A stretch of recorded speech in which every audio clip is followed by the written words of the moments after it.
దేవుని వాక్యం చదువుకుందాము.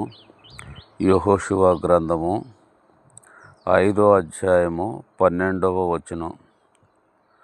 మరునాడు వారు ఈ దేశపు పంటను తినుచుండగా మన్నా మానిపోయెను. అటు తరువాత ఇశ్రాయేలీయులకు మన్నా దొరకకపోయెను. ఆ సంవత్సరమున వారు కానాను దేశపు పంటను తినిరి. చాలు.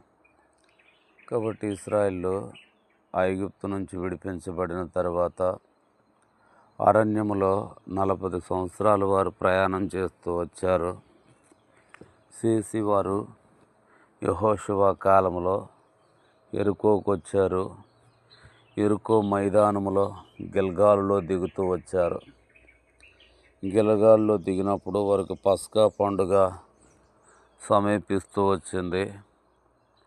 వారు పస్కా పండుగను ఆచరించారు.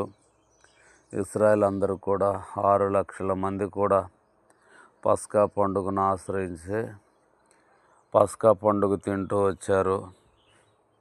మరునాడు యెరికో పట్టణంలోనూ గిల్గాలు పట్టణంలోనూ దిగి ఆ సంవత్సరము కానాను దేశపు పంటను వారు తింటూ వచ్చారు. వారు కానాను పంటను ఇశ్రాయేలు ప్రజలు తినుచుండగా పరలోకములోంచి దేవుడు మన్నాను కురిపించుట ఆపివేస్తూ వచ్చాడు. కనుక వారికి మన్నా దొరకక పోతూ వచ్చింది. కాబట్టి ఇశ్రాయేలు ప్రజలు కానానుకు చేరు వరకు కూడా మన్నా ఇస్తూ వచ్చాడు.